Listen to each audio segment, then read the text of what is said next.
శ్రీమాత్రే నమ. జయ గురు దత్తాత్రేయ నమ.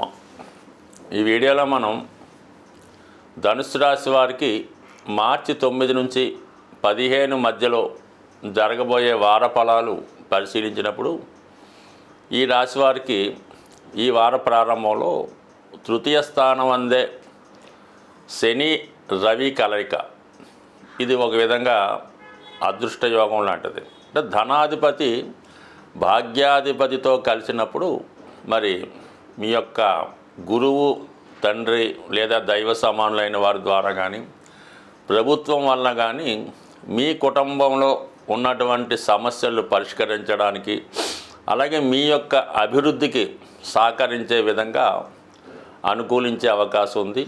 మీరు ఏదైనా ఒక ప్రభుత్వ సంస్థలో నామినేటెడ్ పోస్టుకి ప్రయత్నం చేస్తున్నా, లేదా మీరు ఆల్రెడీ ప్రభుత్వ ఉద్యోగంలో ఉంటే అభివృద్ధి కొరకు, ట్రాన్స్ఫర్ కొరకు ప్రయత్నం చేస్తున్నా, ఈ వారంలో మీరు ప్రయత్నం చేస్తే కంపల్సరిగా మీ యొక్క ప్రయత్నం నెరవేరే అవకాశం ఉన్నది.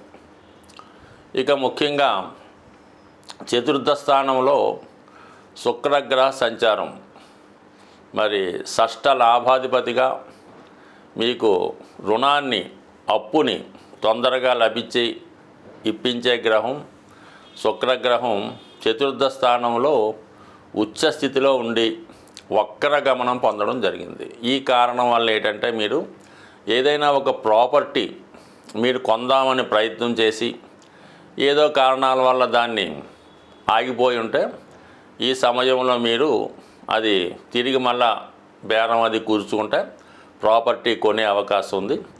అలాగే మీరు ఏదన్నా ప్రాపర్టీ అమ్మాలన్నా కూడా ఇది మీకు సహకరిస్తుంది. దానికి రుణ ప్రయత్నం కూడా, ఏదైనా రుణ ప్రయత్నం గతంలో ఏదన్నా ఆగిపోయినటువంటి ప్రయత్నం తిరిగి ప్రారంభమవుతుంది. పోగొట్టుకున్నది ఏదైనా తిరిగి పొందగలుగుతారు ఈ గ్రహస్థితి వల్ల. ఇక ముఖ్యంగా బుధుడు ఈ రాశి వారికి సప్తమ దశమాధిపతిగా చతుర్థ భావంలో నీచ స్థితి పొందుతూ నీచభంగ రాజయోగాన్ని కలిగి ఉన్నారన్నమాట. మరి ఈ సమయంలో మీరు ఏదన్నా గతంలో వివాహ సంబంధం ప్రయత్నం చేసి ఉన్నా, భార్యాభర్తల మధ్య విభేదాలు ఉన్నా, ఈ సమయంలో అవి మరి తిరిగి మళ్ళీ కలుసుకొని ఒకరినొకరు మీ యొక్క తప్పొప్పులు పరిష్కరించుకొని తిరిగి జీవితంలో మళ్ళీ ఒకే విధంగా కలిసే అవకాశం ఉంది. ఈ సమయంలో మళ్ళీ మీరు మీ కుటుంబ సమేతంగా ఏదైనా ఒక విహారయాత్ర కానీ, ఒక పుణ్యక్షేత్రాన్ని కానీ సందర్శించే అవకాశం ఉన్నది. ఈ సమయంలో కొద్ది రోజుల పాటు మీ జీవిత భాగస్వామి కానీ, వ్యక్తిగతంగా మీరు కానీ ఈ ఉపాధి ఉద్యోగరీత్యా ఏదైనా ఒక కొత్త ప్రదేశంలో కొన్నాళ్ళ పాటు స్టే చేయవలసి ఉంటుంది. ఇవన్నీ అనుకూలంగా బాగున్నాయి. ముఖ్యంగా కుజుడు పంచమ వ్యయాధిపతిగా సప్తమ స్థానంలో సంచరిస్తున్నటువంటి కుజ భగవానుడు టెంపరీగా మరి భార్యాభర్తల మధ్య విభేదాలకు కూడా కారణం అవుతూ ఉంటాడు. కాబట్టి చిన్న చిన్న సమస్యలు ఉంటే సర్దుకుపోవడం మంచిది. మీ యొక్క వ్యాపార పార్ట్నర్స్ కానీ, మీ క్లయింట్సు లేదా కస్టమర్సు మీ మీద ఆధిపత్యం వహించే ప్రయత్నం చేస్తూ ఉంటారు. తీర్పు వాళ్ళకి అనుకూలంగా ఉండే విధంగా మీతో చెప్పించే ప్రయత్నం జరుగుతూ ఉంటుంది. కానీ వాటికి సహజంగా మీరు ఒప్పుకోరు కాబట్టి కొద్దిపాటి అభిప్రాయ భేదాలు ఈ వ్యాపార వర్గంలో ఉన్న వాళ్ళకి, అటు భాగస్తుల మధ్య కానీ, లేదంటే మీ యొక్క ఖాతాదారుల మధ్య, కస్టమర్స్ మధ్య, క్లయింట్స్ మధ్య వచ్చే అవకాశం ఉంది. కొంతవరకు సావధానంగా, సావకాశంగా వ్యవహరించడం మంచిది.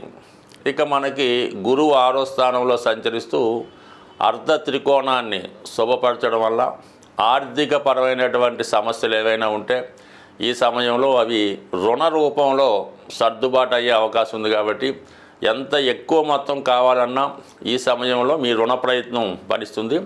అయితే ధనుసు రాశి వారు లేదా లగ్నం వారు గుర్తుంచుకోవాల్సిన విషయం ఏంటంటే, జీవితంలో మీరు అప్పు తెస్తే తిరిగి మళ్ళా తీర్చడం అన్నది కష్టం అవుతూ ఉంటుంది. అంటే మీరు అప్పు తీర్చడం మర్చిపోయి ఏదో ఆస్తి కొనడమో, అది కొనడమో, ఇచ్చేయడమో చేస్తుంటారు తప్ప అప్పు తీర్చాలంటే మాత్రం ఈ ధనుసు రాశి వారికి చాలా పెద్ద కష్టం ఉంటుందన్నమాట. వీళ్ళ దగ్గర 1,00,000 రూపాయలు ఉన్నా ఒక 10,000 అప్పు తీర్చలేకపోతుంటారు. కాబట్టి మరి ఈ విషయాన్ని జాగ్రత్తగా ఈ రాశి వారు దృష్టిలో పెట్టుకొని మీ యొక్క వ్యవహారాలు చేసినప్పుడు ఇది కూడా దృష్టిలో పెట్టుకుంటే మీ యొక్క సక్సెస్ ఫ్యూచర్లో బాగుండే అవకాశం ఉంది.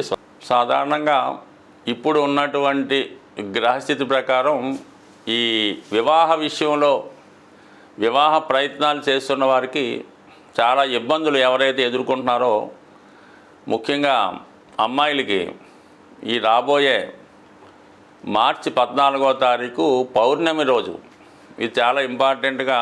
ఈ పౌర్ణమి రోజు ఎవరైతే అమ్మాయిలు కానీ ఎవరైతే పెళ్ళికి కావలసినటువంటి అమ్మాయిల తల్లిగారు కూడా ఈ పరిహారం పాటించవచ్చు. ఆ రోజు అమ్మవారి ఆలయంలో లేదంటే మీ గృహంలో అయినా పర్వాలేదు, చక్కగా పాయసం అంటే కొత్త బియ్యంతో ఆవు పాలతో పాయసం తయారు చేసి అమ్మవారికి నివేదన చేయడం వల్ల ఆ ప్రసాదాన్ని కనీసం ఒక 2-3 ముత్తైదువుల కన్నా ప్రసాదంగా పెట్టడం వల్ల, మరియు ఆ పౌర్ణమి రోజు సాయంకాలం పూట చక్కగా లలితా సహస్రనామాన్ని పారాయణ చేయడం వల్ల అమ్మాయిలకి వివాహం తొందరగా జరిగే అవకాశం ఉంటుంది.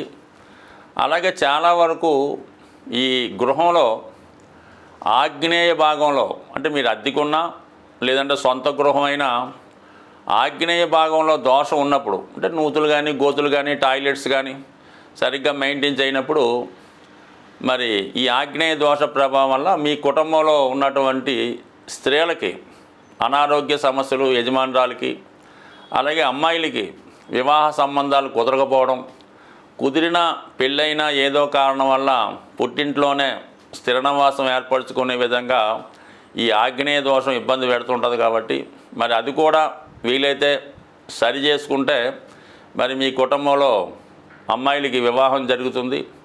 ఇక అబ్బాయిల విషయంలో వాళ్ళు ఏ పని చేయకుండా ఇంట్లోనే తిష్ట వేస్తూ, మరి చదువు పూర్తయినా కూడా ఉద్యోగానికి వెళ్లకుండా ఉన్నవాళ్ళు మీ గృహంలో ఈశాన్య భాగంలో దోషం ఉందేమో గమనించండి.